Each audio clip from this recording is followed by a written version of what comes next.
Well, there are a few in the UK. I'm pretty sure that we've been going the longest. You've been going the longest, and I also think you may be the only tribute band that Morrissey has seen. Only to the degree that he acknowledged us. It is the highlight of my career that Morrissey introduced himself as me while I happened to be in the audience. Tell me about that. It was in 2004 at the Wiltern Theater. He said, "We are the Sweet and Tender Hooligans. I am Jose." And I stood there catatonic while everyone was beside me, nudging me, saying, "Oh, did you hear that? Did you hear that?" I looked up and I said, "Yeah, don't wake me up." You've met Morrissey a few times, haven't you? Yes, 6 times, 8 times since this was published. The first time was a very chance encounter. We had no idea we were going to meet him. It was while he was touring for Your Arsenal. We used to rehearse every Thursday, and then we used to go to this pub in Pasadena, and there he was, along with his bandmates. Everyone was mobbing around Boz Boorer, actually, because there was a rockabilly band performing that night, and so it was Boz who was the celebrity. And Morrissey was hanging out in the background, not really bothered by anyone. So I went back to my car and brought back a CD for him to sign, so that I would have something to break the ice. And I'd always rehearsed what I was going to say to him, and that was, every day of my life is always that much better because your songs are always a part of it. And what did he say?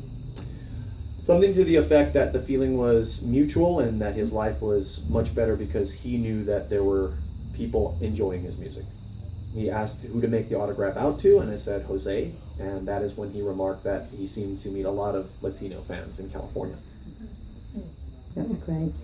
Is it true that when you met him, he thought that your band should release Lost?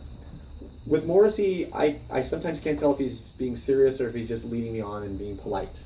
So at this time, when I was going to meet him, I was in line, at this particular time, not the first time, but I was in line and I was about ready to say hello, and he looks right at me and he says, "Oh, there you are." And I gave him a look like, "Really? You know me?" And he said, "Of course I know who you are. Of course I know who you are. How was the show last Wednesday night?" I told him about the songs that we played, and one of them was Lost, and he said, "Oh, you've done that one before. A friend of mine brought me a VHS," and I was afraid to ask him, but I asked him, "So what did you think?" And he said that he enjoyed it, and that we should release Lost as a single. I don't know if he was being genuine or just being polite, but it was very sweet of him to say, and following this, I have since translated the song into Spanish. And recorded it. Amazing. Right. So, why don't you, the very next question in the book, David, is so why don't you release it? We perform it, including it as one of our regular standards. But you could record Lost as a But single. David is dying to tell us. Get him up here. Okay, David, come on up. No. Okay, all right. With Morrissey's permission. I don't want to derail here. All right. Yeah, with Morrissey's permission. I guess in the iTunes era, anything is possible, and we have talked about it. The song I'm most pleased with is Let Me Kiss You, which translates very well into Spanish.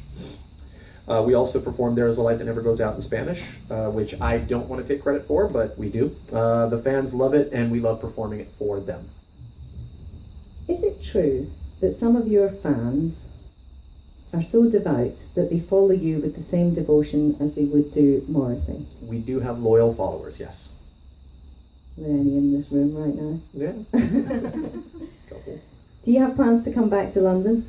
We want to go back to the UK at least 3 or 4 more times before we decide to hang it up. Okay, so I've got another question for you. Morrissey is on stage and he sees you in the crowd. Actually, this happened, didn't it? Yeah, I saw him a few years ago. He pointed to me and said, "Well, what a surprise." That is incredible. So the scenario is this. Morrissey is on stage. He sees you in the crowd. He says, "Hey, you, the Mexican one, come up here and do a duet with me." And you're like looking around like you won a beauty contest. And you're like, "Who, me?" And you climb up onto the stage to huge applause. And Morrissey whispers in your ear the song you're going to perform. What does he say and what is the song? I guess it has to be Speedway or Lifeguard on Duty. There you go. Who would sing first? Can we pretend that I summon Christina Hendricks? I'm afraid not in this dream. Let's just say that she couldn't get a ticket. All right. If you were on stage with Morrissey, would you kind of start to elbow him over a bit? Like, subtly and gradually, like accidental like, so that you were in the middle of Boz and the Boys and he was kind of at the curtains? No, I have my own band. If Morrissey came in here right now and walked over and said, "All right, Jose," what would you say? I'd say, hey, let's have a drink. Let's talk about Vegas and Elvis and old records. I'd love to ask him what's the one artist or group that he'd be embarrassed for other people to know that he liked. His guilty pleasure. We all have that artist or band, don't we? What is yours? The Bee Gees, of course. If for no other song other than How Can You Mend a Broken Heart? Jose's phone rings. His ringtone is "Ain't Talking About Love" by Van Halen.